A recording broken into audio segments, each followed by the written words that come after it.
Olá, sejam bem-vindos a mais um Lado a Lado Cast, o nosso café com saúde. E hoje vamos falar sobre um tema que literalmente toca o coração, a saúde cardiovascular. E como eu digo, e vou falar para o meu convidado, um coração não devia nem sofrer por amor, o que dirá por uma doença cardiovascular. E hoje eu tenho um convidado muito especial, uma pessoa que eu admiro, que eu queria que estivesse mais pertinho do Instituto Lado a Lado, e eu vou cobrar, porque eu quero ele mais perto do Lado a Lado, é o cardiologista Dr. Fausto Stauffer. Que alegria ter você aqui com a gente, e eu queria, para começar esse bate-papo, que você se apresentasse para a nossa audiência. Lógico, o prazer é todo meu estar aqui, Marlene. Com certeza eu vou estar mais presente aí, mais perto do Instituto Lado a Lado.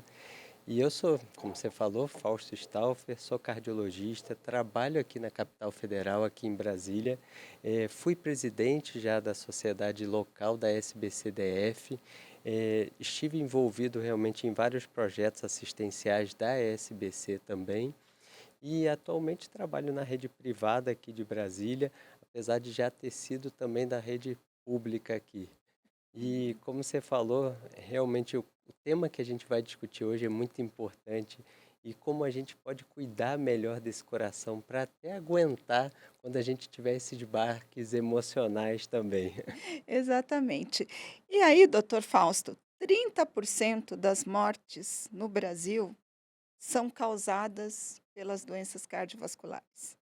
400 mil óbitos por ano por causa das doenças cardiovasculares. 14 milhões de brasileiros sofrem de alguma doença cardiovascular. Estamos falando da primeira causa-morte no Brasil e no mundo. E há muitos anos, né, desde 2014, que o Instituto Lado a Lado trouxe para dentro da sua agenda as doenças cardiovasculares. E ela sempre é a primeira causa-morte. Até quando a gente vai continuar falando que as doenças cardiovasculares é a primeira causa-morte? Você falou tudo, Marlene. É muito importante a gente saber esses dados, saber que a doença cardiovascular é a que mais mata no mundo e aqui no Brasil, e que são doenças, na sua maioria, preveníveis. Obviamente, é um conjunto de fatores que a gente vai estar conversando aqui hoje que vão levar a gente a reduzir esse número da mortalidade cardiovascular. Mais de 400 mil brasileiros morrem por ano de doença cardiovascular. Então, se a gente tiver ações que realmente de ensinamento para a população e, obviamente, ter acesso a conhecer seus números de pressão arterial, de colesterol, de glicose, e a gente conseguir intervir nessas patologias, a gente vai conseguir mudar esse quadro de não estar no primeiro lugar aí no ranking. E é muito importante que as doenças cardiovasculares, que nem a gente falou, a gente tem tido vários avanços no tratamento. Então, quando a gente está falando na ponta, ou seja, aquele paciente que já infartou e consegue realmente chegar no hospital, a gente evoluiu demais. Então, a mortalidade intra-hospitalar a gente conseguiu reduzir e ao longo dos anos a gente vem reduzindo um pouquinho também essa mortalidade pelos avanços. Mas o que é mais importante é a gente prevenir. Prevenção primária, evitar que o meu paciente tenha um infarto, que ele tenha um AVC. E quiçá a gente fala prevenção primordial, que eu vou muito mais além, que é evitar eu ter os fatores de risco para doença cardiovascular, como a gente vai discutir aqui hoje. Uhum. E, doutor Fausto, eu sou mulher e nós mulheres hoje estamos ali igualando os homens a tudo, inclusive nas doenças cardiovasculares. Qual que é a sua orientação para as mulheres, né? Porque a gente vê que a mulher ela está indo por um caminho eu vejo as grandes campanhas, tudo focado, e eu na minha instituição também faço, muito olhando para o câncer de mama e colo de útero. E a gente não olha para as doenças cardiovasculares, né. Isso é uma verdade completa. Eu costumo falar para as minhas pacientes: vocês sempre vão no ginecologista, É. mas esquecem que vocês vão morrer, na sua grande maioria, de doença cardiovascular. Uhum, E na mulher a gente ainda tem um complicante, que o quadro clínico em vocês mulheres é muito mais ameno, tem sintomas realmente que são mais inespecíficos. uhum, Então, às vezes, é até difícil para o colega conseguir identificar. E para vocês mesmos valorizarem os sintomas. aham, Vocês acham que o cansaço é por causa da rotina do dia a dia, que é complicado?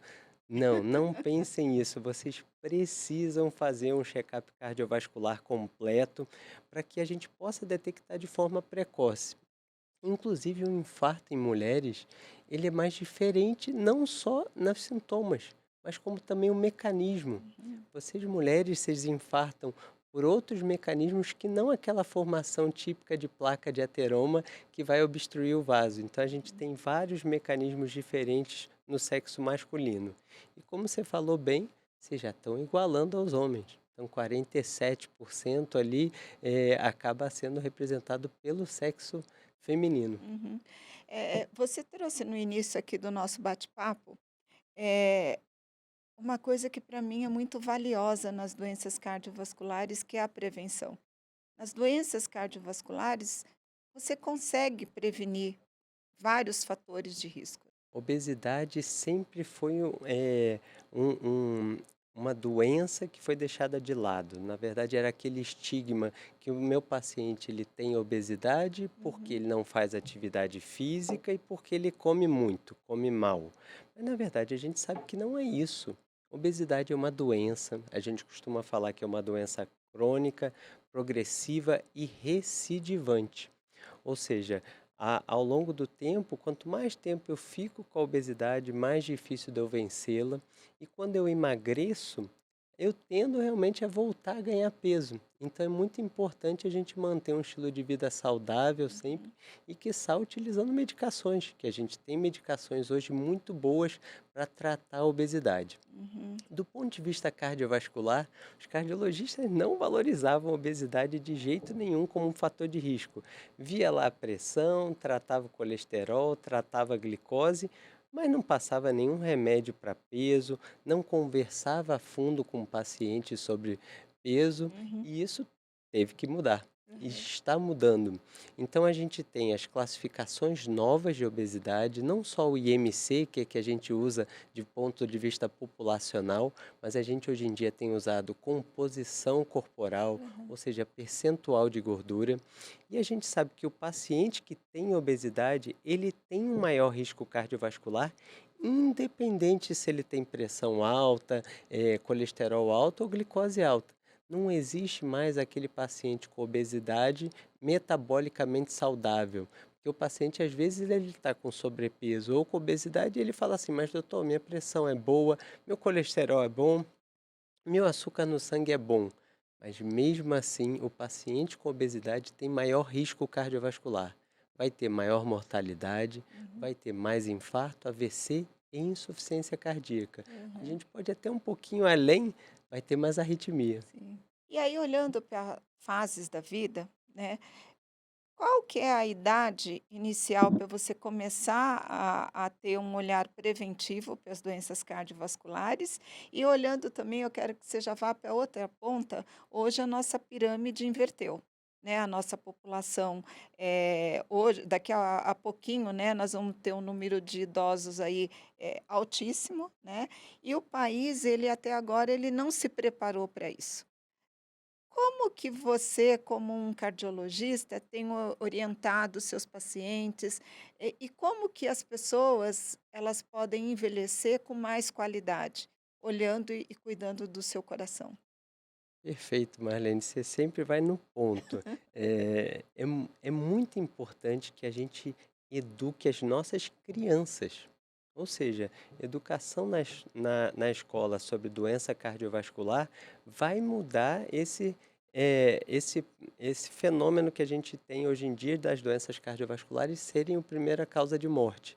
Então a gente precisa explicar para as nossas crianças o que é comer saudável, o que é se movimentar bem, o que é dormir de forma adequada, porque isso tudo vai impactar no meu desenvolvimento de hipertensão, colesterol alto, obesidade, açúcar alto, diabetes.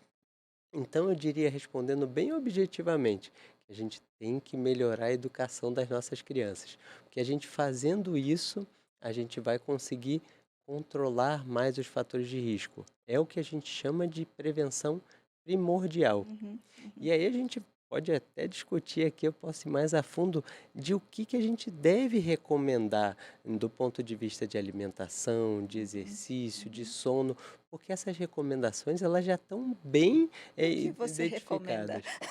Então, quando eu sou cardiologista de adulto, né? Aham, Mas então meu paciente que entra lá no consultório, eu sempre costumo falar para ele, olha, a gente vai ter que comer de forma saudável. Uma alimentação saudável é o quê? É a gente evitar os industrializados, procurar fazer a nossa própria comida, eh, ter uma dieta mais proteica. É hum. muito engraçado que a gente existe várias dietas, tem a mediterrânea, tem a DASH, tem a low carb, tem o jejum intermitente. Eu falo, independente da que você escolher para fazer, pelo menos faça uma com mais proteína e Uhum. sempre a gente costuma falar, proteínas mais magras. Então, nada daquelas dietas realmente tipo Atkins. Aham. O sono. A maioria dos adultos tem que dormir de 7 a 9 horas por dia. Então, a gente tem que estimular isso nos nossos pacientes e naqueles que estão roncando ou que têm realmente uma fadiga durante o dia, a gente deve pesquisar a apneia do sono. E isso eu comento sempre com os meus pacientes e é muito importante para a prevenção cardiovascular. Em relação à atividade física, a gente tem uma recomendação que é bem certinha. 150 minutos de atividade física de exercício físico moderado, mais 2 sessões de exercício realmente de musculação. Uhum, Então isso a gente faz por semana. E isso pode se dividir da forma que você quiser. uhum. 5 de 30, 3 de 50. E se você já é mais preparado, você pode fazer só 75 minutos de exercício intenso por semana. Ou Uhum. seja, fica muito fácil, né? 3 de 25 por semana, eu digo que não tem desculpa. O Só con- precisa ter a atitude, né? Ir lá, né? precisa ter atitude. O controle do peso, eu sempre falo. Sempre vou checar a pressão arterial do meu paciente. Peço para ele checar pelo menos uma vez por ano. Checar se ele tem diabetes, ou seja, o açúcar no sangue, a hemoglobina glicada. A gente tem várias formas de fazer o diagnóstico. Checar o colesterol do meu paciente e sempre falar para ele: não fume. Então, o tabagismo continua sendo um importante fator de risco para as doenças Aham. cardiovasculares. Doutor Fausto, as doenças cardiovasculares, você percebe que são doenças silenciosas, né? Como muitas outras. E aí, a, eu atuo nas duas principais causas mortes, que é o câncer e as doenças cardiovasculares. No câncer, você chega e fala assim: "Ai, a Maria, ela tá com um diagnóstico de câncer de mama".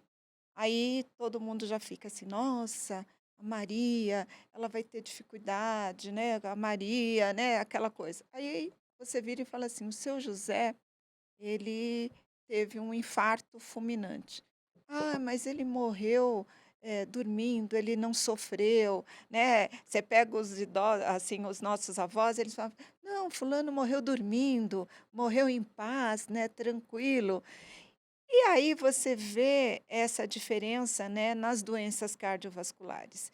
Como as pessoas, porque a gente sabe que o nosso organismo e o nosso corpo, ele emite sinais, né? Você tem que estar atento a esses sinais.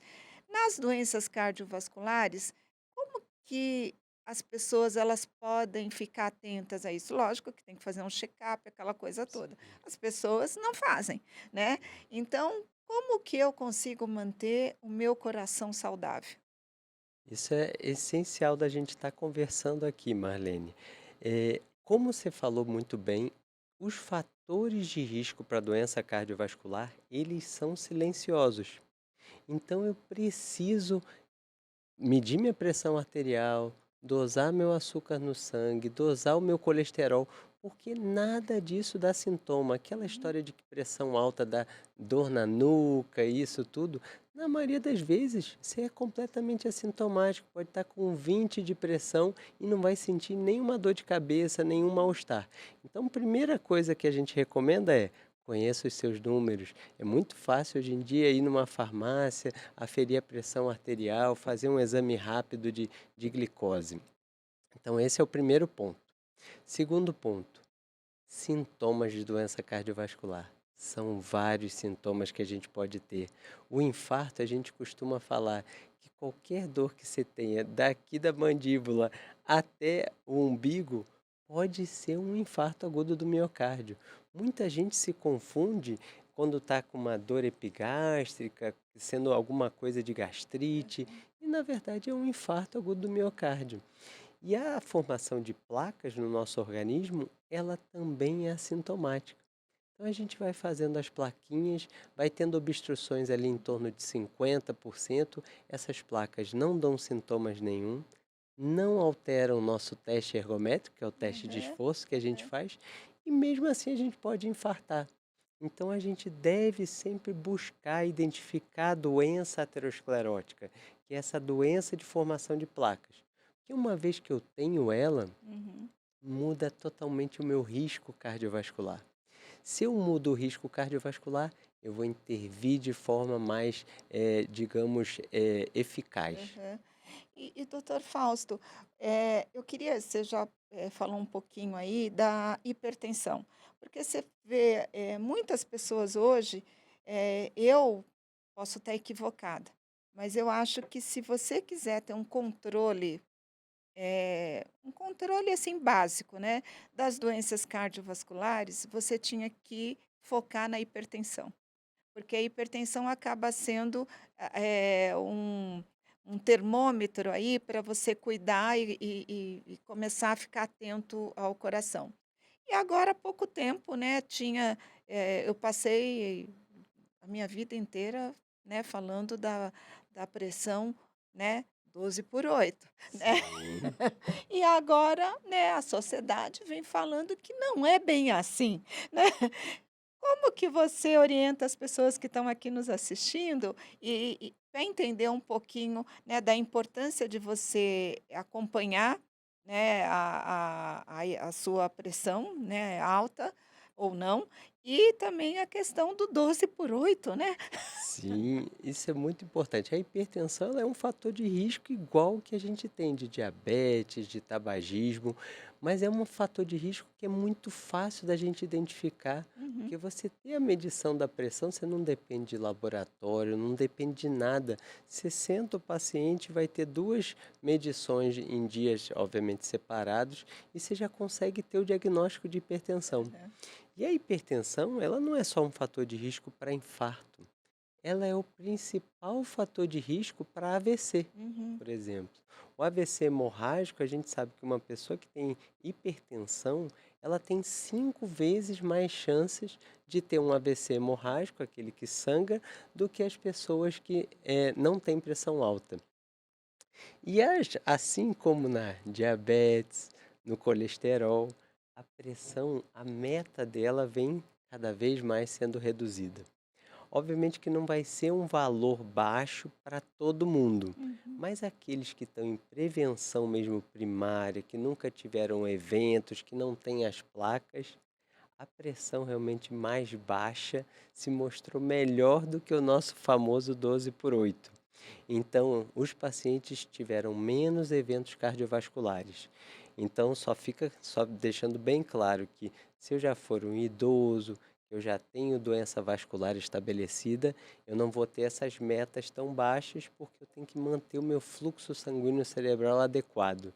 Mas na prevenção primária, eu tenho que ser mais agressivo em metas pressóricas. Então, Uhum. manter ali o 11/7, o 11/7,5, porque se chegar a 8, se chegar a 12, a gente já está chamando de pré-hipertensão. Ai, Ai, doutor. Não é ainda o diagnóstico de hipertensão, mas já é uma pré-hipertensão. Então Certo. aí eu tenho que abrir mais os olhos Aham. ainda. E você falou, né, das placas. E aí eu queria que você falasse um pouquinho do colesterol, né, porque tem diferenças o colesterol. E agora há pouco tempo eu também li de, acho que é LPA, né, Isso. uma proteína aí, né. Aí eu queria que você falasse um pouquinho também sobre isso. Essa parte é o que os pacientes acabam perguntando mais. Porque primeiro as pessoas têm uma visão que é errada de que a gente só forma placa se o colesterol estiver alto. Aham. Lembrar que não, a formação de placas é multifatorial, que nem a gente falou. Mesmo que eu tenha um colesterol normal, eu posso fazer placas. Mas se eu tenho ele alterado, eu ganho mais um fator de risco na formação aí das Uhum, placas. uhum, O LDL, que é o vilão da história, ele é um colesterol que a gente vai ter diferentes metas dependendo do meu fator de risco. aham, E a gente, quando trata o LDL, esse é o grande problema do tratamento do colesterol.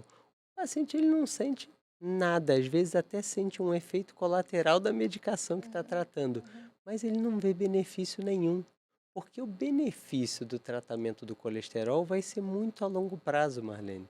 Mas a gente deve entender e tem que botar isso realmente na cabeça dos nossos pacientes, da população no geral, que se eu tiver um colesterol baixo a longo prazo, eu tenho menos eventos cardiovasculares, diminuo a mortalidade cardiovascular. Uhum, Então, LDL, que é o ruim, sempre baixo, o HDL, que é o colesterol bom, a gente sempre quer ele elevado, então ele vai se elevar com uma dieta realmente adequada e com atividade física de forma adequada. uhum, E a LPA, que é uma vilã que a gente já conhece ela há muito tempo, ela está relacionada muito com as dislipidemias familiares, com aquelas genéticas. Normalmente o paciente ele vai ter LPA elevada uhum, e a gente passou a botar ela como fator de risco em que a gente deve buscar ativamente.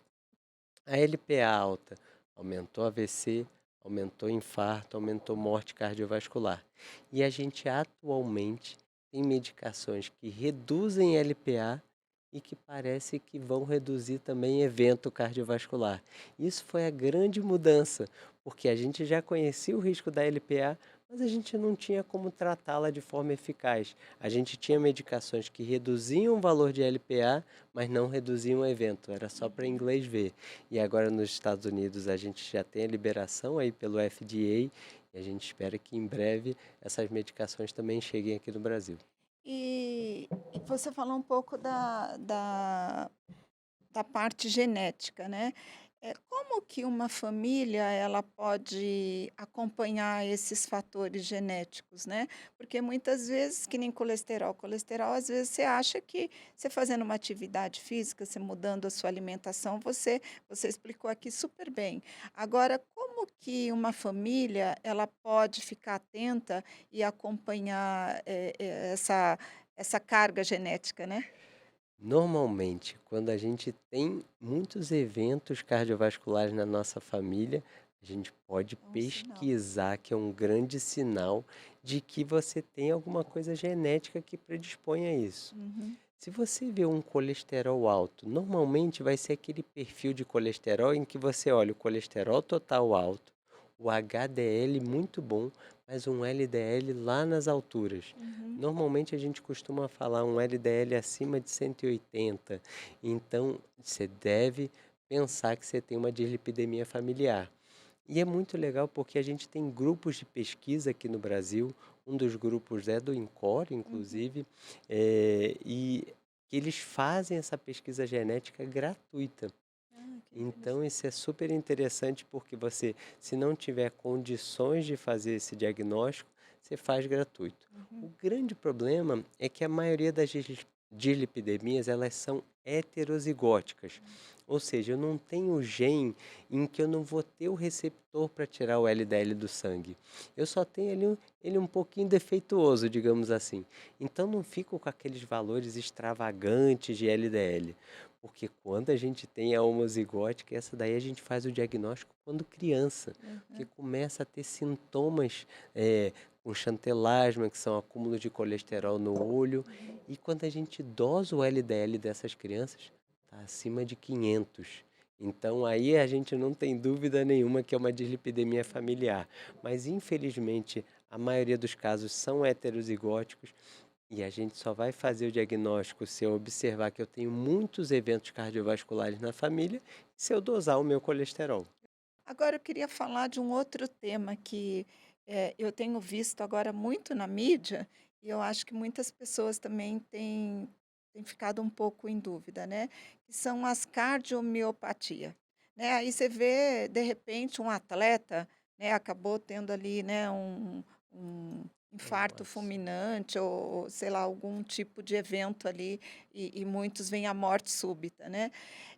Eu queria que você falasse um pouco sobre a cardiomiopatia, né, para tirar as dúvidas, assim, um pouco das pessoas e para entender, porque agora você começa a ouvir falar em cardiomiopatia. Eu acho que dentro do ambiente de vocês, vocês sempre falaram, mas para a população leiga começa, eu não sei se é porque, muitos estão vindo à tona, né, muitos casos, ou se é algo que começa a se falar mais mesmo, né, aí eu queria que você esclarecesse. Isso é muito importante, Marlene, também da gente esclarecer para a população sobre a morte súbita. É. Então, quando a gente tem algum evento num jogador realmente de futebol, aí as pessoas passam a dar atenção. Que nem a gente teve recente, né, uma figura pública, que infelizmente foi a óbito por um câncer de intestino, né, um Aham. câncer de reto, chama atenção de novo para o exame de Sim. colonoscopia.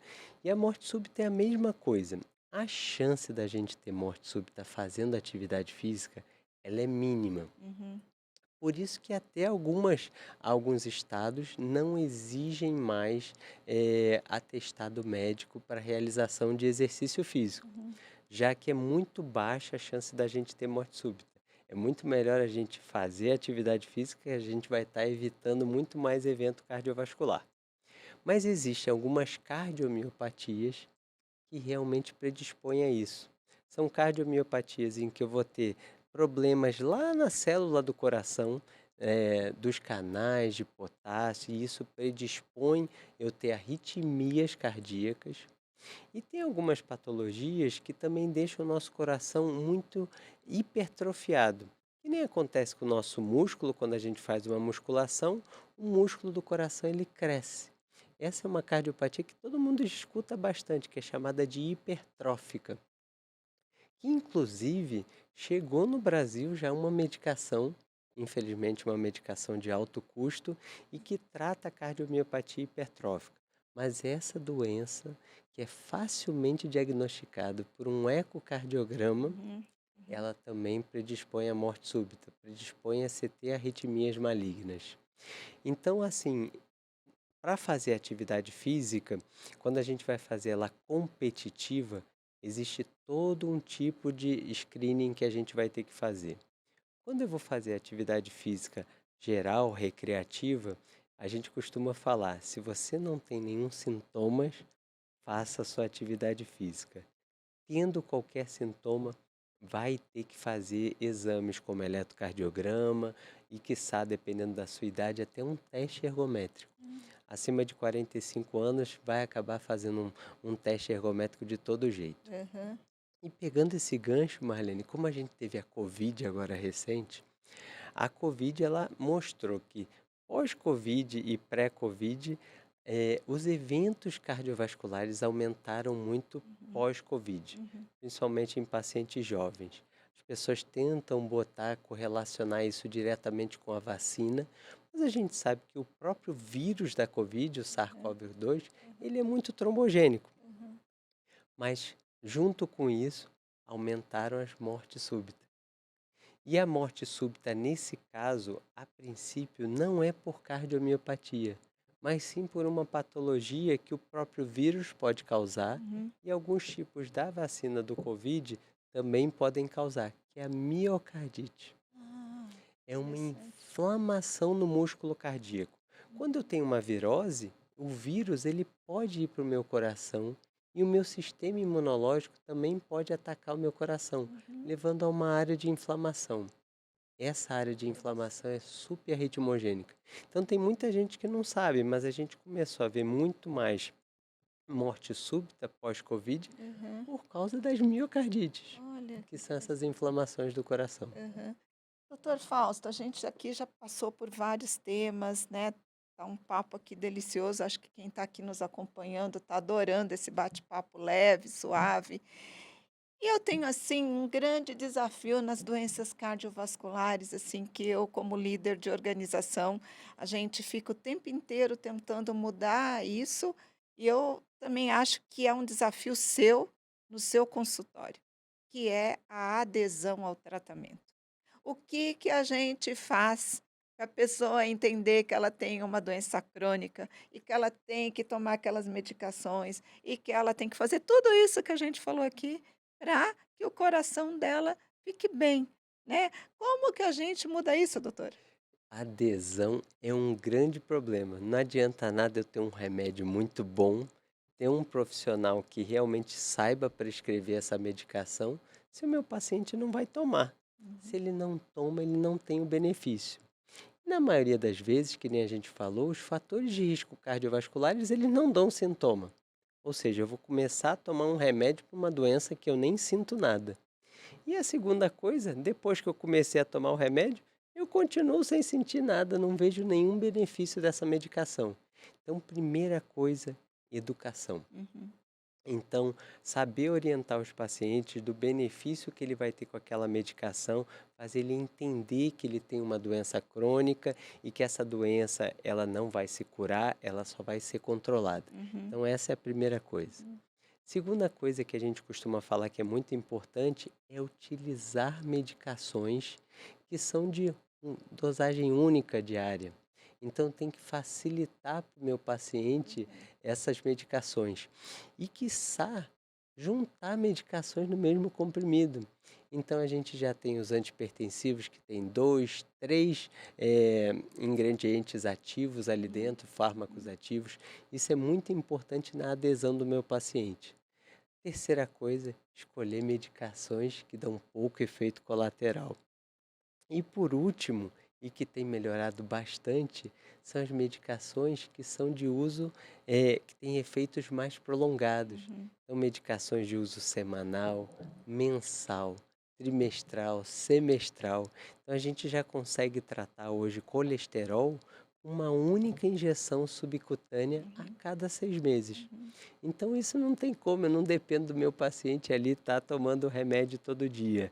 uhum, Mas então eu acho que assim, educação, treinar os nossos médicos de que eles têm que prescrever o remédio, que além da adesão, eu digo que tem muita inércia terapêutica, então os colegas às vezes demoram para passar, a pressão está só ali 13 por 8,5, então vamos fazer mais atividade física, vamos melhorar isso. A gente sabe que o nosso paciente às vezes não vai cumprir, então a gente uhum. só vai ver esse paciente daqui a 6 meses, às vezes daqui a um ano.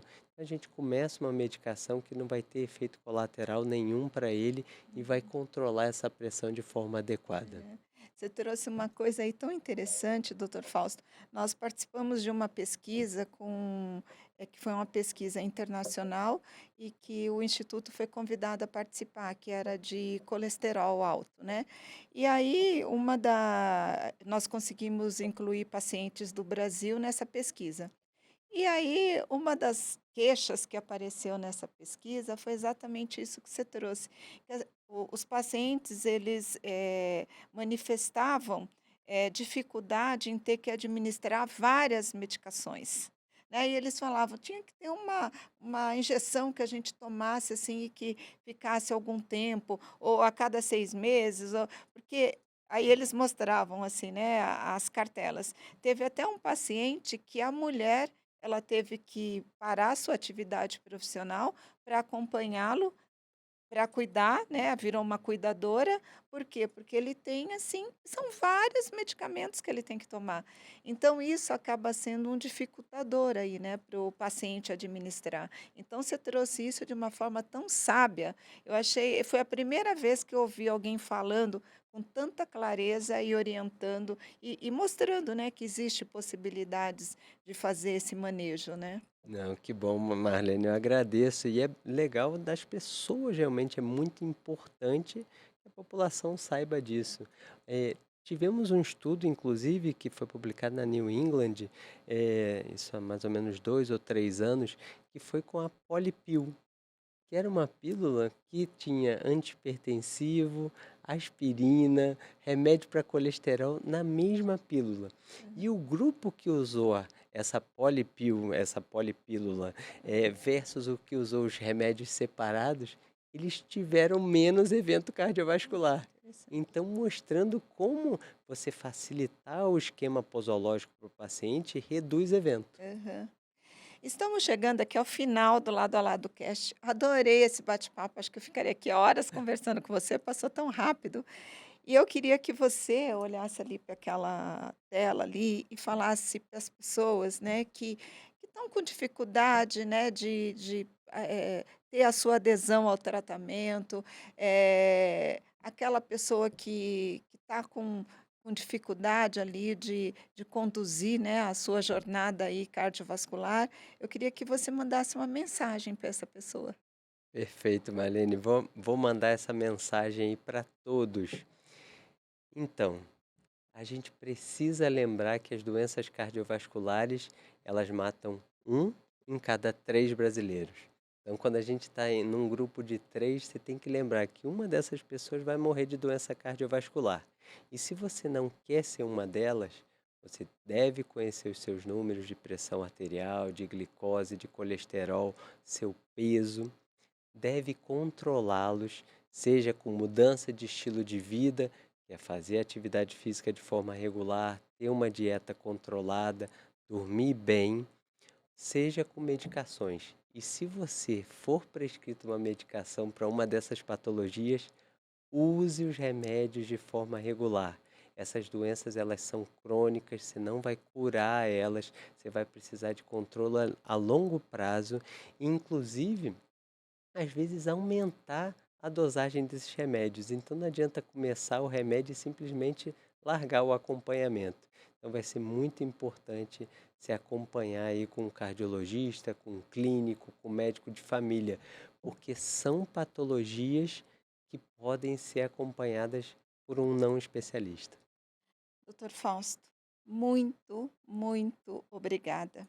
Né, foi uma delícia esse bate-papo. Você pode ter certeza que eu vou te chamar para outros Lado a Lado cast, né. Você tem uma forma muito didática, né, uma forma leve de passar essa mensagem. Eu tenho certeza que as pessoas que nos acompanharam aqui ficaram felizes com a forma que receberam essa informação.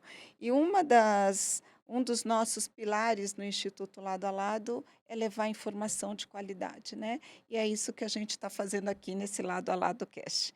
Muito obrigada. Eu que agradeço, Marlene, foi um prazer aí poder contribuir com o Instituto, que a gente diz esse é só um dos pilares, né? Mas vocês têm vários pilares que ajudam a gente na saúde como um todo. Muito obrigada e chegamos ao final desse Lado a Lado Cast. E se você gostou desse conteúdo, se você sentiu que esse conteúdo é um conteúdo que te tocou, mande para um amigo, encaminhe para alguém. Tenha certeza que essas informações vai ajudar alguém que está ao seu lado. E é assim que a gente vai tocando esse Lado a Lado Cash, levando informação. E para isso eu queria fechar com uma mensagem. Cuide desse lugar lindo chamado você. Cada um de nós é um universo único, repleto de potencial e de beleza. Quando nos dedicamos a cuidar de nós mesmos, seja através do amor com a gente e do amor com o outro, da saúde mental ou do autocuidado, irradiamos uma luz que ilumina não apenas nossas vidas, mas também a vida das pessoas que estão ao nosso redor. A hora de mudar é agora. Tome uma atitude. Nunca é tarde. Muito obrigada, Fausto. Foi lindo. Perfeito. Mensagem demais, Marlene.